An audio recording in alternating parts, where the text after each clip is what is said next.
Hello, hello, bonjour la famille. Eh bien voilà, nous sommes en direct sur le live Facebook Espoir TV. Je vais vous demander bien sûr de partager cette émission qui, je vous le promets, sera vraiment géniale. Alors, excusez-moi, en même temps, j'aurai le regard sur mon ordinateur ainsi que sur mon portable pour être sûr que tout passe bien. Étant donné que nous travaillons un peu dans une condition exceptionnelle, étant donné que nous sommes en direct de la maison. Veuillez également nous excuser en termes de qualité. Vous savez que pendant ce temps de confinement, que j'ai appelé mise à part d'ailleurs, il y a énormément de gens qui sont connectés sur le réseau, sur les réseaux, et donc il y a une saturation de réseau. Je suis bien placée pour le savoir, étant donné que je travaille auprès d'un opérateur belge. Et donc, cela explique que parfois, même chez vous, vous puissiez avoir des pertes de signal. Donc, ne vous inquiétez pas, c'est pas vous le problème, c'est pas chez vous qu'il y a le problème, mais c'est vraiment une intensité d'utilisation du réseau.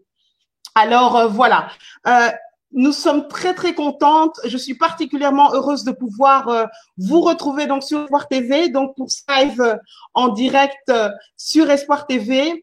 Espoir TV est de retour. Nous avons repris nos programmes et pendant tout ce temps de mise à part, de confinement, nous serons avec vous, avec des personnes qui vont vous parler de leur expérience face au Covid-19, que ça soit un témoignage, que ce soit un mot d'encouragement, que ce soit peut-être parfois un cri du cœur également. Mais le but vraiment de ces émissions, c'est de pouvoir rester avec vous, d'être avec vous et de vous encourager parce qu'on est tous finalement chacun chez soi et on n'a pas toujours l'occasion de pouvoir communiquer. Donc voilà, c'est le but un peu de cette émission.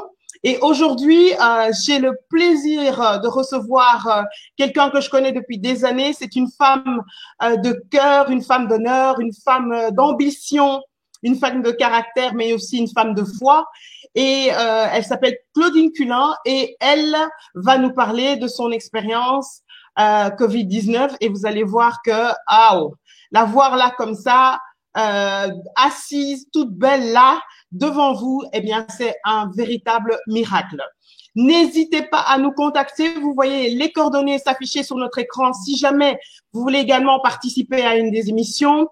S'il vous plaît, partagez la vidéo, soutenez-nous, partagez parce que je pense que ce message aujourd'hui va faire du bien à quelqu'un. Donc, partagez, partagez, partagez, s'il vous plaît, afin que quelqu'un soit béni par ce témoignage. Et avant de laisser la parole à Claudine, je vais terminer par la très bonne nouvelle pour laquelle je suis très fière et très heureuse. Le nouveau site Espoir TV est enfin disponible. Donc, vous avez un site tout à fait complètement relooké, fait par une équipe de personnes exceptionnelles et par quelqu'un d'exceptionnel que je citerai très bientôt. Et donc, je vous invite à aller voir donc le nouveau site officiel d'Espoir TV sur www.espoirtv.net. www.espoirtv.net. Ça défile sur votre écran. Allez voir le site. Il est vraiment très, très bien fait. Et nous allons bien sûr travailler de gloire en gloire. Voilà. Alors, on voit vos commentaires. Je vais essayer de regarder un peu pour pouvoir interagir également avec vous. Claudine, s'il vous plaît, soyez vraiment tolérants par rapport à la qualité d'image, au fait que je vais regarder mes écrans, parce que, comme je vous le dis, nous sommes en saturation avec toutes ces personnes confinées qui utilisent la technologie, et donc il se peut que nous ayons des pertes, mais par la grâce de Dieu, ça va aller. Voilà, j'ai beaucoup parlé, pardon, Claudine. Comment tu vas? Oui, bonjour, bonjour Maman Julie et bonjour à tous ceux qui nous suivent cet après-midi en direct et à tous ceux peut-être qui nous suivront en rediffusion. Je voudrais vraiment vous dire mes grandes Mhm. salutations de la part du Seigneur Jésus, que vraiment ce Seigneur que Maman Julie et moi nous aimons tant puisse vraiment vous bénir puissamment, abondamment, vraiment que sa grâce se déverse sur vous en quantité incalculable. Super, merci. Amen, amen. Alors, Claudine, avant de commencer ton témoignage, j'aimerais te demander, voilà, quand je t'ai parlé de ce projet, tu as dit oui tout de suite et c'était pour toi important de pouvoir parler aux gens. Pourquoi est-ce que c'était aussi important de parler quand même de quelque chose qui t'est arrivé? C'est intime, c'est vraiment quelque chose de très intime. Pourquoi c'était important pour toi d'en parler tout de même? Tout d'abord, je voudrais vraiment, comme je dis, rendre grâce à mon Dieu parce que c'est lui qui...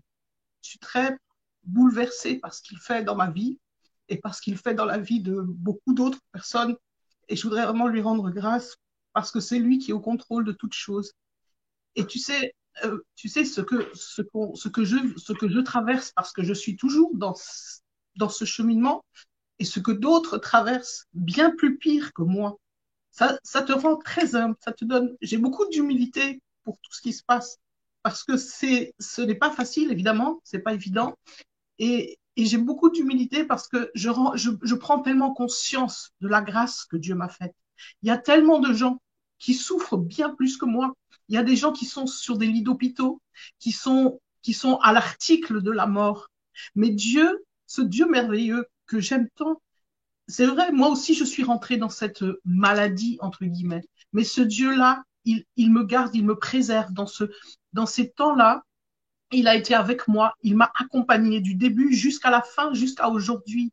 Et je ne pouvais pas me taire si je tenais justement ou si j'ai accepté ta proposition. C'est parce que je voulais vraiment parler, exprimer toute cette gratitude, toute cette reconnaissance que j'ai à ce Dieu pourquoi moi, pourquoi à moi, il m'a fait cette grâce de traverser ce moi, je l'appelle pas Covid parce que, comme dit le pasteur Sanogo, il n'a plus de couronne. La couronne est à Jésus, c'est à Jésus qu'on doit la donner. Mais je l'appelle vide 19. Pourquoi? Ayant pu être atteinte de ce vide 19, Dieu m'a fait cette immense grâce de le traverser comme je suis en train de le traverser. Parce que dire que j'en suis sortie, ça serait mentir. Ça, maman Julie, je te le dis sincèrement. Dire que je serais sortie. Voilà pourquoi c'est vrai que le terme guérison me dérange un peu parce que euh,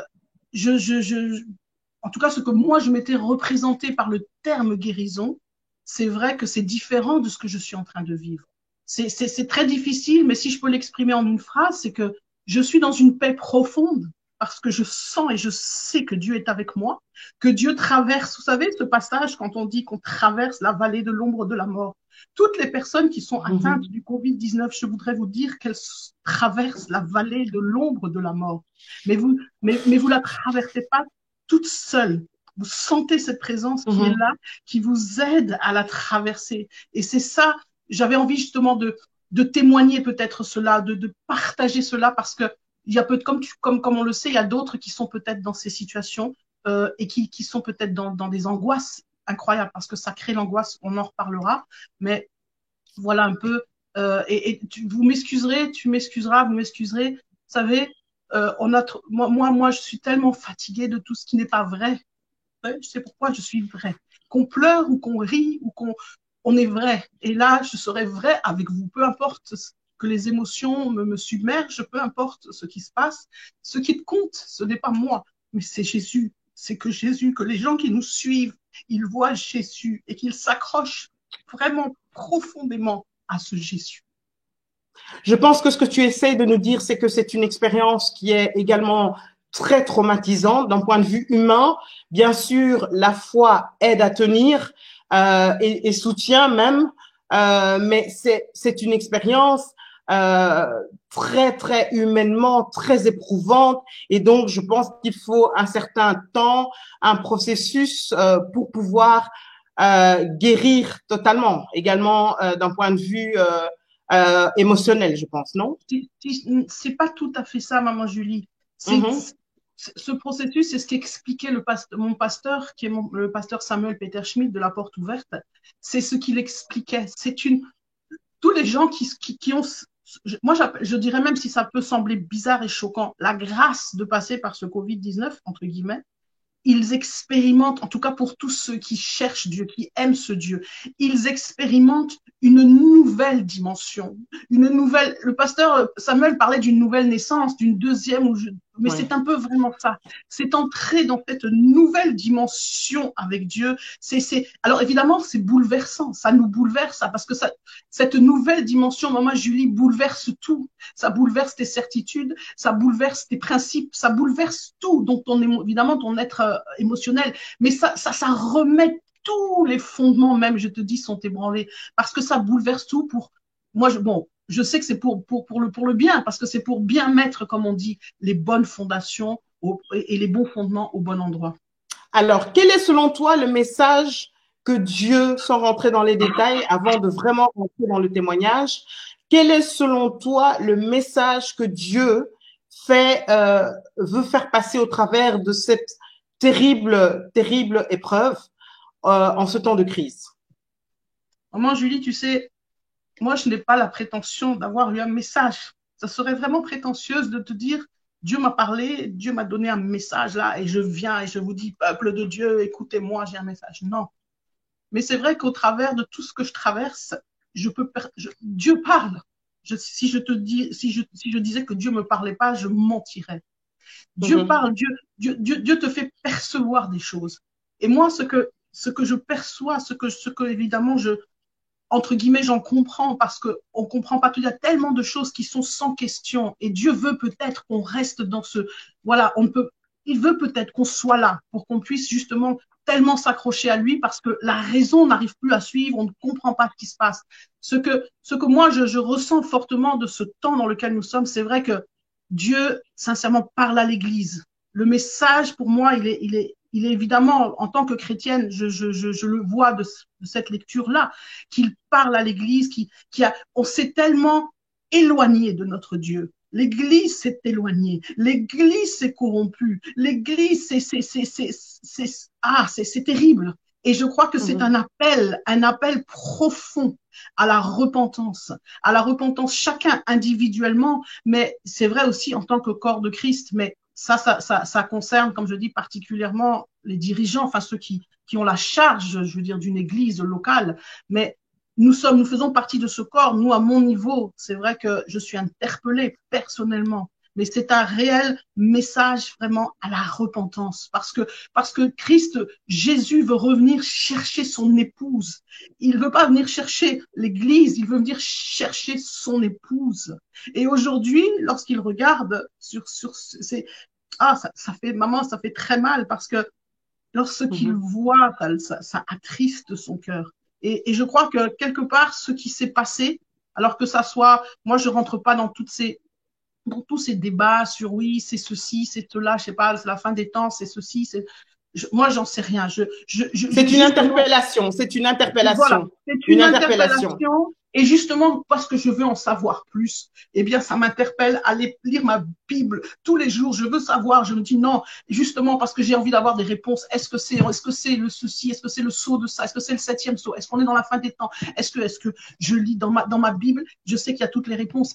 Et la révélation avec l'aide du Saint-Esprit te donnera des réponses. Mais c'est une interpellation à nous, c'est vrai, premièrement, peuple de Dieu, chrétien, né de nouveau, à nous dire allô mes frères, allô mes sœurs, où est-ce qu'on en est? Où est-ce que vous en êtes? Revenez à ce premier amour tellement fondamental. Et on s'est un peu perdu dans des choses terrestres. On a laissé entrer, comme on l'a déjà, certains l'ont déjà dit, on a laissé entrer le monde dans l'Église et nous en vivons aujourd'hui les conséquences. Et même par rapport à ses relations, à la famille, à la famille, aux proches, retrouver l'essentiel de la relation, c'est-à-dire prendre du temps avec ses proches également. C'est même plus profond que ça, c'est revenir aux fondamentaux qui est l'amour. L'amour, c'est d'abord, tu sais, maman Julie, c'est d'abord aimer Dieu. Quand tu aimes vraiment ton Dieu, de tout ton cœur, de toute ta pensée, de toute ton âme, de tout, Mhm. automatiquement, tu vas aimer ton prochain, tu vas aimer ta famille, tu vas aimer ton frère, ta sœur, tu vas aimer tes enfants. Donc, tu sauras prendre ou faire, entre guillemets, ce que Dieu attend, mais que notre première priorité… Claudine, excuse-moi. Oui, notre première priorité, je vais te demander de terminer là parce qu'il faut absolument que tu parles de ton témoignage. Hein.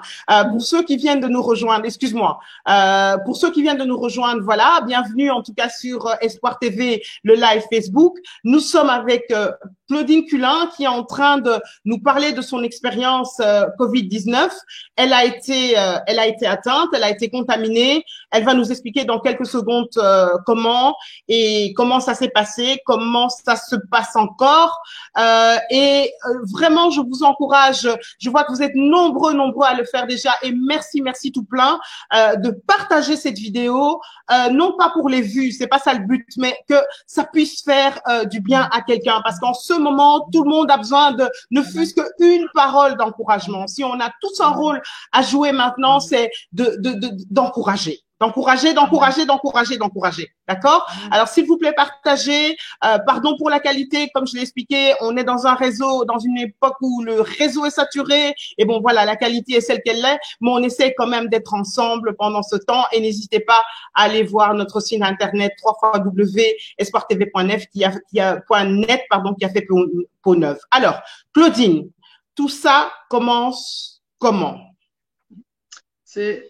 Encore une fois, comme je le disais, j'ai vraiment beaucoup de respect et je me sens tellement privilégiée par rapport à tous mes autres frères, sœurs qui sont dans la souffrance bien pire que moi, qui sont atteints, j'allais dire, d'une manière bien pire que moi. Alors, le témoignage que je voudrais te donner, maman Julie, c'est justement, c'est témoigner cette grâce que Dieu m'a faite.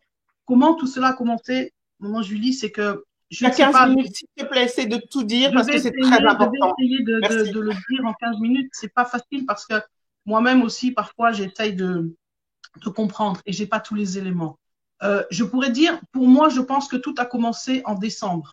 En décembre, fin décembre, après Noël, en tout cas vers le 29, c'est le jour où on a amené mon père à l'hôpital parce qu'il a fait un infarctus qui avait déjà commencé depuis, on s'en était pas rendu compte. Enfin bref, je passe les détails, on l'amène à l'hôpital. Il fait un infarctus. C'est là, je pense que tout a commencé. On lui pose un stent lorsqu'il se réveille et tout, il commence à aller mieux. Pour moi, c'était très important que mon père, s'il devait partir, partait dans le Seigneur, partait, comme on dit, converti, parce que mon père, comme on dirait, j'avais un passé spirituel qui était chargé. Et je bénis le Seigneur qu'il a pu donner sa vie à Jésus, même si c'était dans le cadre de la maladie. Il faut savoir que mon père avait Alzheimer. Et donc, vous savez, quand on a Alzheimer, on sait ce qu'on dit à l'instant, mais on s'en souvient plus 5 minutes après. Mais moi, je crois et je base ma foi. Je sais, j'ai la certitude qu'à partir du moment qu'une parole prononcée, elle est actée dans les cieux et que le Seigneur sait toutes choses. Donc, mon père est à l'hôpital, traverse ce temps difficile. C'est déjà pas facile, tu fais déjà un infarctus à 75 ans. Et que voilà, on lui pose un premier stent. Le médecin dit qu'il faut lui poser un deuxième stent parce que les 3 artères, enfin, les 2 étaient pratiquement bouchées. Il y en avait qu'une qui fonctionnait un petit peu mieux que les autres. Bref, il est à l'hôpital. Ce que moi, je ne savais pas, c'est que dans cet hôpital où il se situe, au même niveau, je pense que c'est au même étage, parce qu'il était aux soins intensifs cardiaques, il y avait en face, enfin, je ne sais pas quel service, mais en tout cas, le service était fermé parce qu'il y avait soi-disant une épidémie ou un virus de grippe qui était là et qui était… Là, tu es en décembre, là. Là, en début janvier, hein, parce que quand on l'a emmené à l'hôpital, c'était le 29 décembre. Donc, on parle maintenant du mois de janvier. Et dans ce mois de janvier-là, il y avait ce virus. Bon, on ne savait pas. Bon, aujourd'hui, je me dis, c'est le coronavirus. Et parce que, effectivement, plus tard, il a été prouvé que dans cet hôpital, le premier cas de coronavirus à Vienne, en Autriche, se trouvait dans cet hôpital.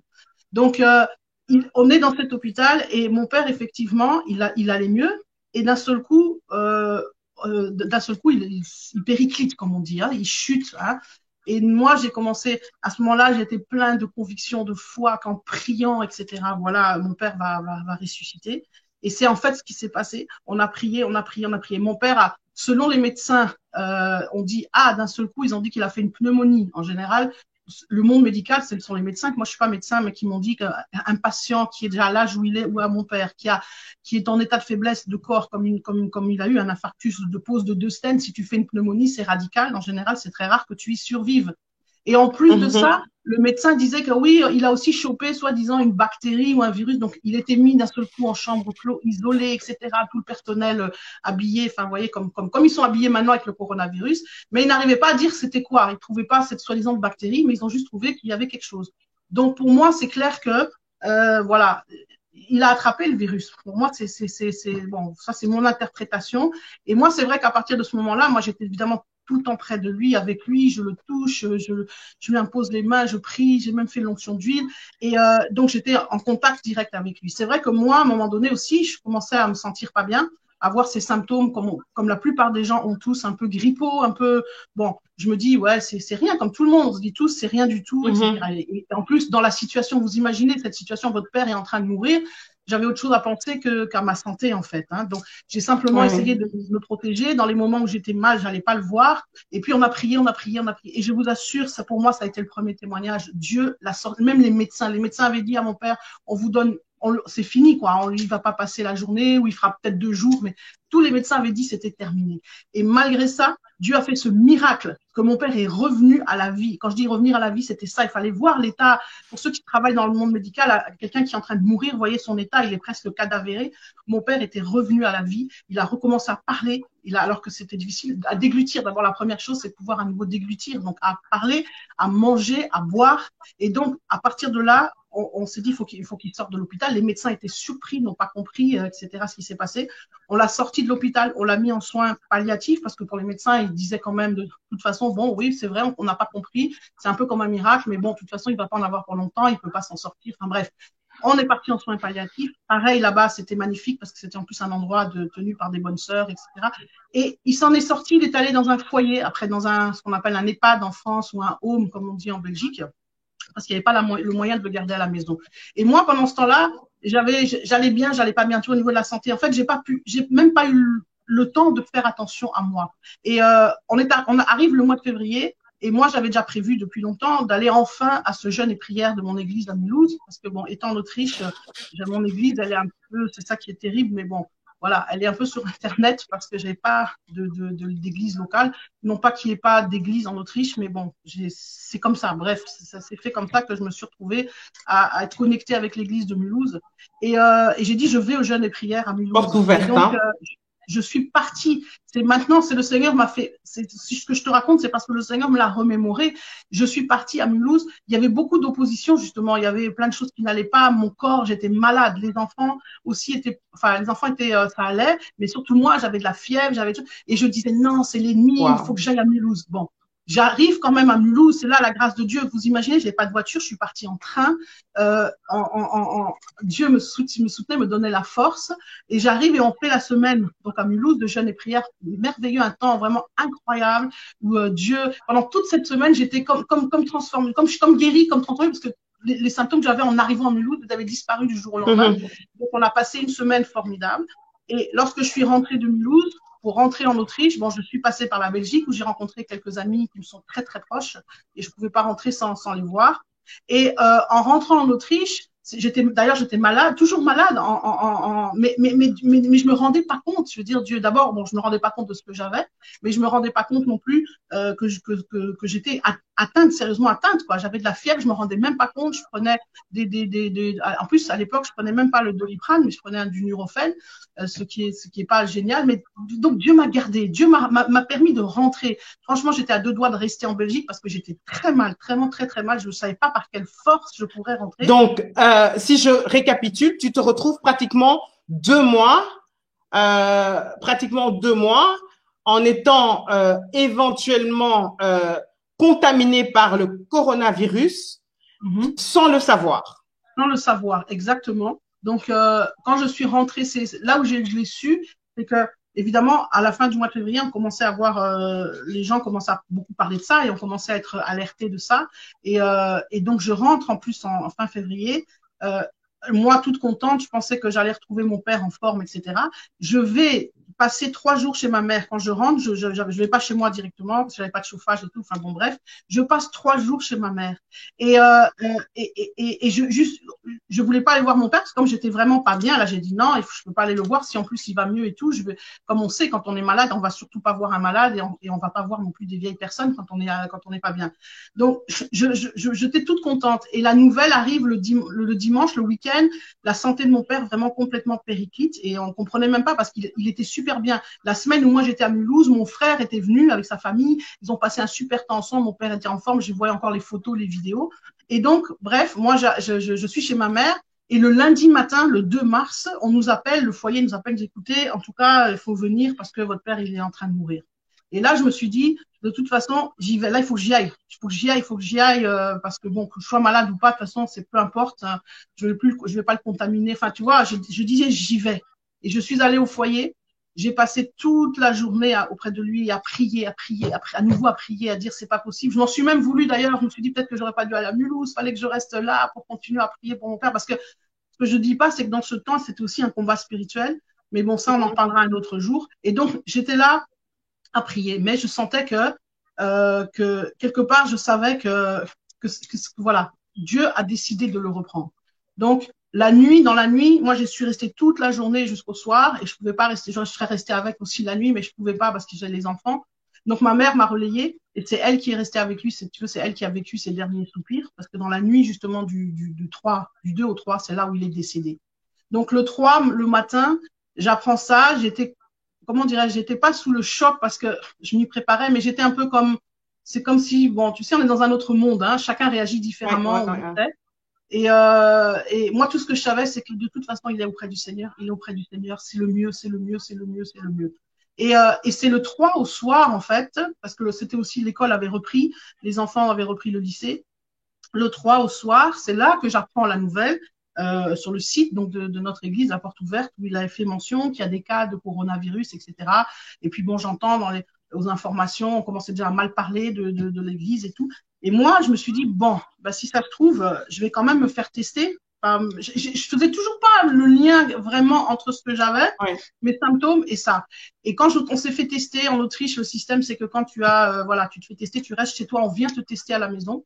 Donc, les gens sont venus dans la nuit du 3 au 4 nous tester, moi et les enfants. Et il s'est avéré… Donc, tu leur as dit que tu étais allé à Mulhouse. Voilà. Je leur avais dit, parce qu'au départ, ils ne voulaient pas venir, j'ai insisté, j'ai dit, écoutez, si. Et quand je leur ai parlé de Mulhouse, en Autriche, on ne connaissait pas trop, hein, je veux dire, ça disait rien.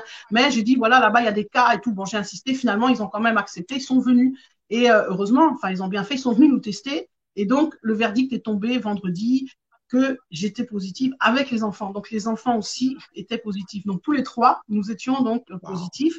Et là, à partir de là, bon, branle-bas de combat, quarantaine, etc. Toute ma famille, parce que ce qu'il faut dire, c'est incroyable. Le 3, le jour de la mort de mon père, évidemment, il est mort dans la nuit. Donc, le matin, on va au haut. Moi, j'y vais encore, malgré que j'avais pas envie de voir le cadavre, mais bon, je suis quand même allée. Et après, à l'après-midi, toute la famille est venue. Toute ma famille, ma tante, mes tantes, tout le monde est venu. On s'est retrouvés chez ma mère, tous ensemble. Et c'est le 3 au soir que, comme je vous dis, j'apprends cette nouvelle. Donc, je me fais tester. Et donc, toute la famille devait aller en quarantaine. Et moi aussi également, donc enfin moi de toute façon avec les enfants. Et le lycée, ça a enclenché plein de choses. Le lycée, il a fermé, tout ça, etc. Enfin bon, bref, ça a fait tout un remue-ménage même au niveau médiatique. On était dans tous les journaux, on était partout. Enfin bon, c'était vraiment pas évident. Ouais, c'était. Donc voilà, une famille qui est allée à Mulhouse contaminée par le corona dans les médias, quoi. Autrichien. Voilà. Donc, c'était pas évident et que c'était surtout parce que je pense que si on est allé dans les médias, c'est du fait que le lycée français, comme le lycée français a fermé à cause de nous, entre guillemets, c'est surtout ça qui a fait, qui a fait remuer plein de choses. Et donc, nous, on était là et moi, la première grâce que je voudrais vraiment dire, ce témoignage que je veux donner, c'est que la main de Dieu est tellement bonne, c'est que ma famille aussi, ma mère, tout de suite, elle s'est dit, je dois me faire tester, évidemment. J'ai quand même, comme je vous dis, j'ai passé 3 jours chez elle avec elle. Ce qui est extraordinaire, c'est que personne, mais je dis bien personne de ma famille d'abord n'a été contaminé. Ma mère, qui devait être contaminée, enfin, logiquement, vous savez, la dangerosité de ce virus, n'a pas été contaminée. rien du tout. Son test était négatif. Elle a rien eu pendant tout son temps de quarantaine jusqu'à maintenant. Gloire à Dieu, que vraiment Dieu soit Gloire à béni. J'ai Dieu. vraiment beaucoup prié pour que Et ma par famille soit contre, préservée. on a parlé au départ des enfants qui n'étaient pas forcément, bon, ils sont positifs, mais est-ce qu'ils ont manifesté les symptômes ou pas, tes enfants? Alors c'est ça, comme je dis, hein, bon, la maladie, elle est tellement de façon différente chez tout le monde. C'est pour ça qu'en fait, on peut même pas faire un schéma. Tout ce qu'on nous a raconté à la télé, je veux pas dire que c'est des foutaises, mais c'est tellement différent d'un cas à l'autre. Donc, au niveau des symptômes, on peut même pas dire, ouais, il y aura ça ou ça ou ça, parce que chacun réagit différemment. Les enfants, en fait, c'est là que je vois encore la grâce de Dieu. Abraham, il a manifesté des symptômes à Mulhouse. Juste après le jeûne et prière, pendant 2-3 jours, il avait des symptômes comme ça, un petit peu. Il avait un peu mal à la gorge et un peu de fièvre, voilà, sans plus. La famille chez qui on habitait, ils se sont tellement bien occupés de mes enfants que Dieu les bénisse là où ils sont. Et elle donnait à Abraham des comprimés contre la fièvre, je crois, et contre la toux. Enfin, il n'y avait pas vraiment la toux, mais c'était plus le mal de gorge. Enfin bon, bref, en tout cas, 3 jours après, Abraham, c'était terminé. Et jusqu'à aujourd'hui, terminé, donc plus rien. Moïse, il a rien eu pendant le temps où on était à Mulhouse.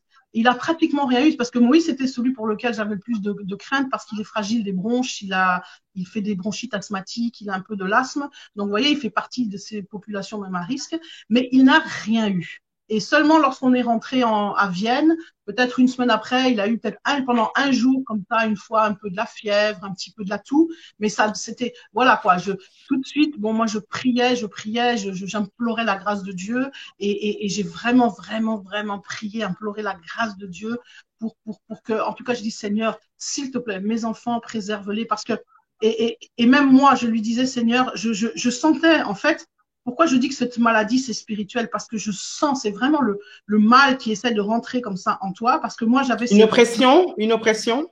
On sent une oppression, on sent en même temps, tu sens réellement, physiquement. Moi, ça se passait toujours par la narine, par le nez, par le narine. Il y a quelque chose qui rentre comme ça. Ça peut créer des picotements, etc. Mais en même temps, une odeur des fois très bizarre, tu vois, nauséabonde même. Non, je peux même pas le décrire, quoi. Et c'est comme si tu sens, vous savez, dans ces films qu'on regardait, là où on voit des fois le mal sous forme d'espèce de vent, je sais pas comment on De dit, vapeur comme ça, oui. de vapeur comme ça qui rentre dans les narines. C'est franchement ça, moi en tout cas, que j'ai vécu. Fumée noire, oui. Voilà, que j'ai ressenti. Et c'est vrai que chez moi, ça prenait des symptômes complètement différents. De chaque fois, c'était différent. Tantôt, c'est dans le nez, c'est les sinus. Après, moi, j'étais attaquée beaucoup dans le dos. Jusqu'à aujourd'hui, je peux plus bien marcher. J'avais déjà des problèmes de dos, de lombaire, mais ça a aggravé complètement la chose. J'ai la chance que au niveau des poumons et tout, de temps en temps, j'avais aussi des difficultés comme ça à respirer, mais ça durait pas longtemps. C'est grâce à ça, je dis, je suis tellement contente parce que même la fièvre, il y a eu des moments où je faisais de la fièvre, mais je me rendais pas compte. Et moi, je dis merci Seigneur. Bon, pourquoi Dieu c'est pour ça que je veux dire, pourquoi Dieu m'a fait grâce? Seul Dieu le sait. Peut-être parce que à cause des enfants, parce que moi, je suis toute seule avec mes enfants. J'ai personne, vous voyez, quand je dis vraiment personne, c'est personne qui peut m'aider. Ma famille, elle est âgée, donc ma mère, elle est âgée, elle fait partie des populations à risque. En plus, tu étais en quarantaine totale. En plus, tu étais en Autriche, quarantaine totale, donc interdiction totale de pouvoir voir ta famille. Et même pire, tu n'as pas pu aller enterrer ton père. Tu n'as pas pu être là pour l'enterrement de ton père. Voilà, j'ai pas pu être là. Et comme je disais, c'est pour ça que je priais, parce que je me disais, bon, s'il m'arrive quelque chose, plusieurs fois, je me suis dit, je sais pas si je dois aller à l'hôpital et tout. Qui c'est qui va s'occuper de mes enfants comme il n'y a personne? Donc, j'avais que la grâce de Dieu. Et moi, au travers de cette maladie, comme je disais, l'enterrement de mon père, bon, il était compromis parce que justement, c'est pour ça qu'on l'a enterré que le 20. Et finalement, après la quarantaine de ma famille, de ma mère et tout, bon, eux, ils ont pu aller. Donc, c'est ma mère et ma tante et ma cousine, je crois, mes 2 cousines et une amie qui ont pu aller enterrer mon père. Nous, on a suivi l'enterrement par vidéoconférence, enfin voilà, par la vidéo. Et je pense que c'est, comme je dis, c'est cette grâce. Moi, j'avais pas de médicaments. Tu vois, il y a les gens me posent des questions s'ils m'ont dit oui, qu'est-ce que t'as pris et tout. Moi, je veux seulement témoigner que l'histoire du Nurofen et de Advil, toutes ces choses-là qu'on a dit qui sont les anti-inflammatoires, c'est vrai. Ça aggrave la maladie. À un moment donné, quand j'ai eu une crise où j'étais pas bien, je me suis dit, voilà, j'ai tellement de douleurs aussi, j'ai dit, je vais prendre parce que le paracétamol, ça faisait pas effet. Chez moi, ça n'a jamais fait effet, ça fait pas effet. Donc, j'ai pris du Nurofen. Et j'ai senti tout de suite que mon état, je peux pas expliquer, s'aggraver. vraiment s'aggraver. Je veux dire, sentir que là, d'un seul coup, j'avais des difficultés respiratoires, etc. Enfin, et donc, j'ai compris, j'ai dit non, c'est pas bon. Et comme j'avais rien, je savais pas quoi faire. C'est vrai, t'entends par-ci, par-là, les uns, ils te parlent de l'aloe vera, les uns, ils te parlent de ceci. Mais moi, j'avais pas accès à tout ça. Je n'avais qu'une seule chose. C'était mon Dieu. Je n'avais qu'une seule chose. Et j'ai dit, Seigneur, je ne sais pas que je refuse pas la médecine. Je refuse pas le médecin. Je refuse pas, mais je n'ai pas la possibilité ni d'aller voir un médecin, ni quoi que ce soit. Je n'ai plus que toi. Je n'ai que toi. Et quand je dis Et en que plus, tu as deux enfants et tu as deux enfants à charge dans tout ça. Voilà, et je n'avais que, c'est ça, je ne pouvais et je ne peux que compter sur mon Dieu. Donc, du coup, j'ai rien pris. La seule chose que j'ai pris une fois, c'est peut-être plusieurs fois de l'eau chaude avec du citron, c'est-à-dire je coupais des citrons que je mettais dans l'eau chaude, parce que comme en plus, j'aime pas le thé, du coup, j'ai pris ça un peu. Mais en dehors de ça, je n'avais que la prière. Voilà, j'avais que la prière, je me suis accrochée, donc, comment dirais-je, je me suis accrochée à mon Dieu parce que j'avais que lui. Et c'est lui qui a fait que, c'est ça que je vous dis, cette grâce. Chaque fois, je sens que la maladie, elle revient, elle veut revenir. Aujourd'hui, on est quand même le 5 avril. On parle de quelque chose qui s'est passé, voilà, en février, mars. J'ai passé tout le mois de mars en quarantaine, même si à un ou deux moments, j'avoue, je suis sortie devant chez moi, parce qu'il y a des bancs pour prendre le soleil, etc. Donc, ça, j'avoue, parce que à un moment donné, voilà, c'est vrai qu'on n'en peut plus. Mais jusqu'aujourd'hui, cette maladie, c'est pas qu'une maladie. C'est pour ça que je voudrais que les gens comprennent. C'est vrai, il y a l'aspect maladie comme ça qu'on voit, apparence un peu, mais c'est spirituel parce que ça revient à la charge. C'est comme le mal. Quand on est dans le combat aussi spirituel, on réalise, on sait ces choses-là. Le mal je veux dire, Dieu te délivre, mais le mal, évidemment, il revient, il veut revenir. C'est comme quand tu as vécu des grandes délivrances, si tu fais pas attention, si tu ne restes pas, si tu ne veilles pas, si tu n'es pas vraiment à tout instant, je veux dire, la Bible dit prier sans cesse, mais le mal, il va essayer de revenir. De revenir. Et moi, je vois cette grâce de Dieu qui nous préserve. Ok, alors il nous reste vraiment 5 minutes, on a débordé un peu, mais c'est tellement important, je peux pas te couper comme ça, c'est quand même un témoignage profond. J'aimerais te demander, en guise de conclusion, déjà te demander, bon, on va parler plutôt d'une convalescence, là maintenant, la convalescence, elle est très très longue, selon ton témoignage, ce que je comprends, mais comment tu te sens? Parce que tu m'as l'air bien. Est-ce qu'au niveau des symptômes, tu en manifestes encore et comment tu te sens? Et ma dernière question, afin que vraiment les personnes qui nous suivent puissent terminer avec une note d'espérance, parce que c'était le but également de ton témoignage, c'est qu'est-ce que tu aimerais dire aux personnes qui sont malades, aux personnes qui connaissent des malades ou aux personnes qui ont connu quelqu'un. Donc, première question, comment tu te sens? Est-ce que tu manifestes encore des symptômes ou pas? Deuxième question, pour clôturer, qu'est-ce que tu aimerais dire à ceux qui nous suivent? Et bien sûr, si vous avez des questions, posez-les posez-les à Claudine, pardon, et lapsus révélateur, je pense que j'ai faim. Non, mais posez à Claudine. Et elle répondra même inbox via le Facebook. N'hésitez pas, c'est important. Il faut une note d'humour dans tout ça parce que sinon on tient plus. Alors réponds-nous, Claudine. Je voudrais que les gens réalisent effectivement. Tu as fait raison, Julie. Hein, il s'agit pas de sombrer dans le désespoir, mais il faut que les gens réalisent la gravité et la sérieuxité de cette chose-là. La convalescence, c'est quelque chose de très long. En tout cas, tous les gens qui s'en sont sortis, qui sont dans ce processus, le témoin, ils le disent. Même le pasteur Samuel, il le disait qu'il n'était pas encore remis et que ça va prendre beaucoup de temps. Donc, je pense que la convalescence, c'est un processus. Je suis dans ce processus. En gros, je peux te dire sincèrement, je me sens bien parce que malgré tout ce que je suis en train de t'expliquer, c'est que moi, j'ai une paix profonde. Je suis dans la paix parce que justement, je suis tellement reconnaissante de la grâce que Dieu me fait. C'est cette grâce que je sens tous les jours et qui me fait que même quand j'ai des symptômes, moi je dis je suis attaquée en ce moment sur le dos, au niveau du ventre, au niveau du dos. Hier par exemple, cette nuit, j'ai été attaquée directement dans les poumons. Ça c'est vrai, j'ai senti vraiment cette difficulté de respirer, etc. Mais je sens la grâce, comment dirais-je, voilà, j'ai la paix. Donc, en gros, je suis bien, maman Julie, parce que je n'ai pas, comme chez moi, ça ne se passe pas comme ça que je sais pas, je suis attaquée puis pendant des jours là. Non, non, non, ça vient et ça part, ça vient, ça part, ça dure, ça vient, ça dure 1 heure et puis ça repart. C'est variable, c'est variable. Simplement, voilà, je veux dire, je suis diminuée physiquement parce que dès que je me lève pour faire quelque chose, pour faire la cuisine, pour faire à manger aux enfants ou même pour ranger, je tiens plus quoi. Voilà, je dois me recoucher. Donc, nous proclamons, Claudine, nous proclamons la guérison totale et définitive au nom de Jésus. Amen. Et je sais, c'est pour ça que je dis, c'est difficile de parler avec toi ou de témoigner parce que par la foi, moi je sais par la foi, maman Julie, que je suis guérie. Je suis totalement guérie. C'est pourquoi je regarde pas ce qui me passe, les symptômes que je ressens maintenant. Pour moi, je les regarde pas. Et je m'en remets à Dieu. Je dis tous les jours, Seigneur, que ta volonté soit faite. Parce que dans le fond, c'est ça le plus important. C'est d'accepter que la volonté de Dieu, c'est lui qui a ta vie entre ses mains. C'est ça que j'aimerais dire à ceux qui nous suivent.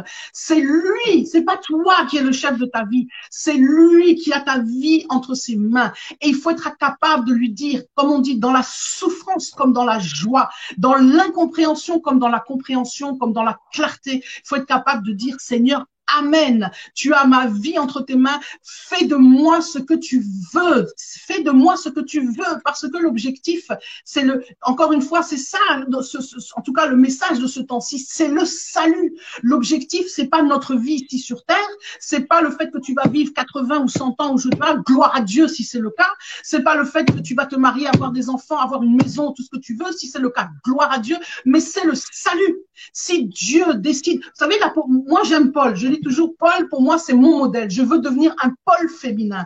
Paul, il a exercé le ministère handicapé. Alors, la Bible parle de cette espèce de chose qu'il avait, on ne sait pas ce que c'était, on ne sait pas quelle sorte de maladie et tout, mais il était handicapé, en tout cas, il est entravé, comme on dit, dans sa chair, etc. Mais ça l'a pas empêché, il a dit, c'est pas ça qui compte, même, et c'est ça, il faut que même si tu as 4 pattes, même si tu n'as plus de voix, même si tu n'as plus rien, je veux dire, ton âme continue à louer l'Éternel et de dire, Seigneur, que ta volonté soit faite, que ta volonté, bien sûr qu'on souhaite être, comme on dit, complètement guéri, super, sauté. On souhaite qu'aucun membre de notre famille meure. Mais si c'est le cas, c'est que ta volonté soit faite. Je sais, c'est dur ce que je dis, mais moi, c'est ce que le Seigneur m'a enseigné. Que ta volonté soit faite, parce que le plus important, c'est ça. C'est ça, se soumettre à Dieu. C'est ça, lui donner toute sa vie. Que c'est plus toi qui vis, comme on dit, c'est Christ qui vit en toi. Qu'il fasse de moi, c'est ce que je lui dis tous les jours. Dis, Seigneur, fais de moi ce que tu voudras. Si tu me guéris complètement dans le sens que je vais à nouveau sauter, gambader, gloire à Dieu. Et si c'est pas le cas, je dis gloire à Dieu aussi. Rien, tant que je peux te parler, Julie, tant que rien ne m'empêchera de proclamer cet évangile, de proclamer que Dieu. Tant que tu as le souffle, tu as le souffle, alors qu'il y a des moments où tu ne savais plus respirer. Exactement. Oui. Tu as le souffle. Alors, tu proclames. Et moi, je veux dire ça à tous ces gens ceux surtout qui connaissent pas Jésus, vous qui êtes dans l'angoisse, parce que j'ai vécu. Moi, faut pas croire, maman Julie, ce que je suis en train de te raconter. Ça veut pas dire que moi, j'ai eu des moments, j'étais dans les angoisses là. Je me faisais des films, j'étais là, ça y est, c'est bon, je vais mourir. Le SAMU va venir, je vais à l'hôpital, je me voyais déjà sous le respirateur et tout. Mais il faut dire non. C'est vrai qu'à un moment donné, tu prends autorité quand c'est des pensées comme ça négatives qui te viennent et tout, il faut les chasser. Mais le plus important, c'est de soumettre à Dieu, de dire Seigneur, moi, j'appartiens plus au diable, j'appartiens plus au monde, j'appartiens plus à mon père, j'appartiens plus à ma mère. Vous savez, c'était dur, mon père est mort, etc. Mais je lui appartiens plus, j'appartiens à Jésus-Christ. Et j'ai dit, Jésus, tu fais de moi ce que tu veux. Et c'est pour ça que tous ceux qui sont dans l'angoisse, je vous assure, le seul remède, il y en a pas, vous pouvez prendre tous les, je sais pas moi, l'exomil, tout ce que vous voulez, ça ne fera rien. La seule chose qui pourra vous aider, c'est Jésus-Christ. Appelez ce Jésus. Si vous connaissez pas Jésus, dites Jésus là, le Jésus dont Claudine parle, moi je veux le rencontrer. Jésus, viens me prendre, viens me rencontrer, viens au plus profond de moi-même. Et à vous là qui connaissez ce Jésus, ravivez votre lumière, ravivez la flamme, Si vous êtes dans les temps difficiles, ne vous posez pas la question pourquoi? Pourquoi moi? Dites simplement Seigneur, amen. Viens m'aider. Seigneur, sans ton secours, je ne suis rien. La médecine, c'est bien tout ça, je refuse pas, mais pour l'instant, c'est toi. Toi seul, sans ton secours, je suis rien. Là où tu es, ma sœur, mon frère, toi qui es, tu es peut-être allongé, peut-être que tu n'as pas cette grâce comme moi. Moi, je suis là, je suis malgré tout debout, assis, là, je parle à maman Julie en direct. Toi, s'il te plaît, appelle Jésus, appelle Jésus, appelle Jésus. Dis-lui, Seigneur, je suis à toi, fais de moi, fais-moi grâce, Seigneur. Implore la grâce de Dieu, parce que c'est uniquement par grâce. Toutes les personnes qui s'en sortent de cette maladie, c'est par la grâce de Dieu. C'est uniquement la grâce. Je voudrais que chacun, tout le monde réalise que c'est la grâce de Dieu. Implore la grâce de ton Dieu. Merci beaucoup. Waouh. En tout cas, ce qui est certain, c'est que ça, c'est la Claudine que je connais et je sens que tu vas bien. Par la grâce de Dieu, tu vas bien. En tout cas, merci beaucoup pour ce témoignage. Merci d'être allé au plus profond, en tout cas de ton intimité, des moments très intimes et très douloureux que tu as vécu. En tout cas, ce que je retiens, c'est que cette expérience t'a rapproché, réconcilié. Il y a eu des retrouvailles avec ton Dieu et le message que tu veux faire passer essentiellement aux personnes qui nous regardent, qui connaissent Dieu ou pas, c'est de vraiment essayer de faire un face-à-face avec lui et de s'accrocher à lui parce que la seule solution en ces temps difficiles, c'est lui. En tout cas, merci beaucoup. Vraiment, comme je disais tout à l'heure, et je pense que les personnes qui nous suivent seront d'accord avec moi, que chacune puisse souhaiter la guérison totale et définitive de Claudine et qu'elle puisse continuer à témoigner de ce que le Seigneur est en train de faire dans sa vie maintenant. Voilà. Par la grâce de Dieu, notre live s'est bien passé jusqu'au bout. Nous avons été, merci Seigneur, parce que c'est pas évident. On aurait pu avoir des coupures, etc. Mais Dieu nous a fait grâce. Merci d'avoir été tellement nombreux à nous suivre. N'hésitez pas si vous avez des questions à poser à Claudine, de le faire soit inbox, via mon inbox, je lui enverrai les questions, ou soit via donc les commentaires, ou bien si vous avez des suggestions, n'hésitez pas à le faire. Si vous voulez participer à cette émission, oui, dis-moi. Une dernière chose, qu'on se souvienne aussi, s'il vous plaît, mes frères et sœurs, dans la prière, du personnel soignant, le personnel médical. Il faut un travail formidable et beaucoup sont atteints. Mais il faut un travail. Donc, que Dieu vraiment les délivre, que Dieu les guérisse. Si vous avez un sujet de prière à prier, vous ne savez pas quoi prier, s'il vous plaît, qu'on se rappelle de prier pour le personnel médical, pour que Dieu les soutienne, les fortifie. Ils sont au bout de leur force, certains sont même au-delà de leur force, et ils sont atteints, et pour rien, ils n'ont rien fait. Juste, ils ont accompli, ils ont fait, je veux dire, leur devoir, leur travail. Je pense qu'on ne pense pas assez à eux, et je voudrais vraiment le rappeler ici, que vraiment prier, s'il vous plaît, pour ce personnel soignant et médical. Merci, tu l'as fait justement, je comptais le faire.